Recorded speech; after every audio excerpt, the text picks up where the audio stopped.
We're talking to Karin Carroll and Amy Epstein. Good afternoon, ladies. Hi, how are Thanks you? for having us. We want to talk about the new program the City of Gloucester just launched, helping people navigate the mental health care system. So can you talk to us, Karin, about that initially? Sure.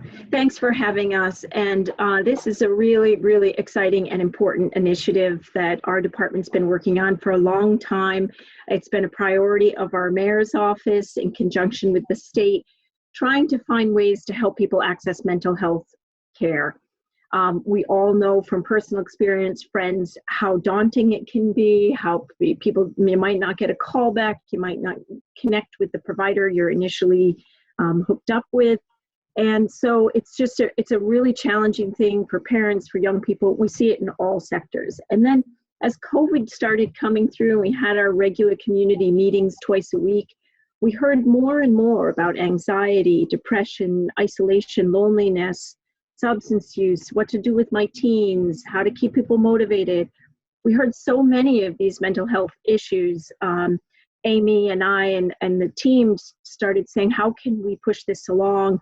With a lot of support from the mayor's office, and everywhere from our housing authorities who have senior population living there, we're experiencing anxiety around COVID and what does this mean, to really everyone. We were hearing it from all of the agencies and the different sectors in the community.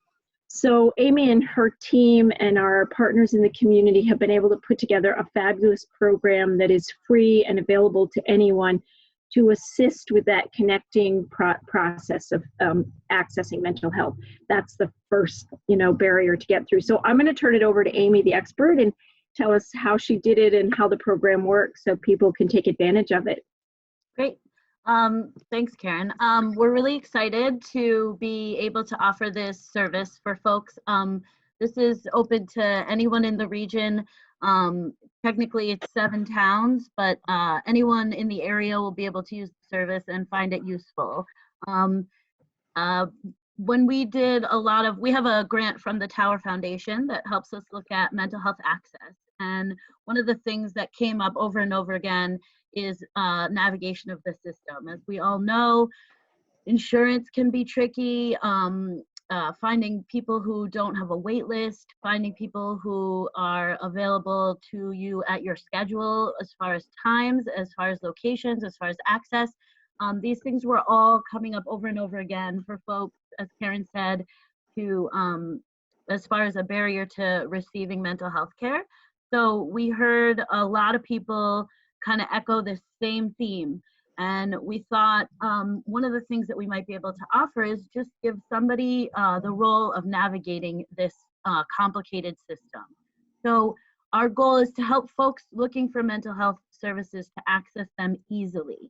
So we're not going to have people having to call through a whole list of providers to see who has an opening. We're not going to have to see some website that's outdated about who takes their insurance. This is going to be a person that is going to be responsible for helping people match a service provider to their needs specifically.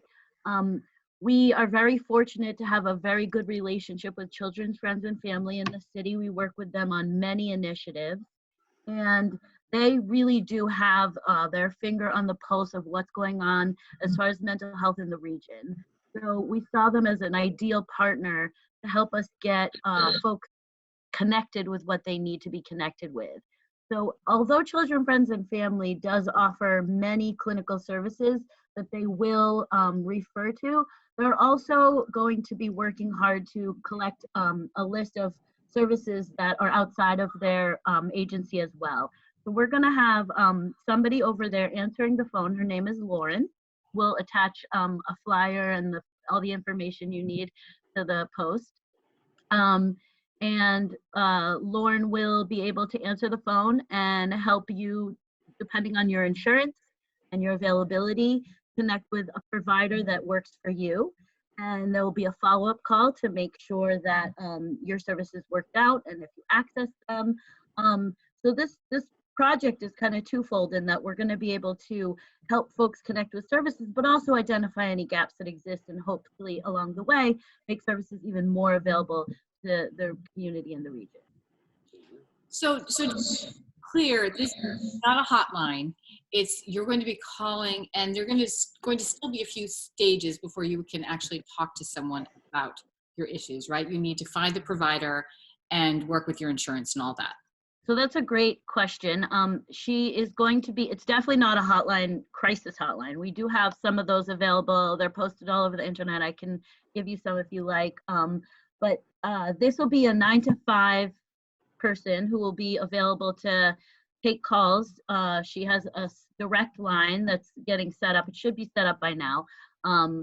And you'll be able to either speak directly to her or leave a message, and she will be back with you within 24 hours to help start the process of finding you the clinician that works for your needs. We imagine this process wouldn't take incredibly long. We hope to match people up relatively quickly, and that's the idea of her being able to be dedicated just to this job. But once you talk to her, she would find out she would ask you some questions, do a little intake. What's your insurance? What's your availability? What are you looking for? And then any kind of special things that you're interested in, she will know stuff. Like if you're interested in, say, art therapy, she may know someone who might do that. So she'll be able to match you with someone that meets your needs and is a good fit, whether it's for yourself or for someone you're a guardian for. We encourage people to call for children.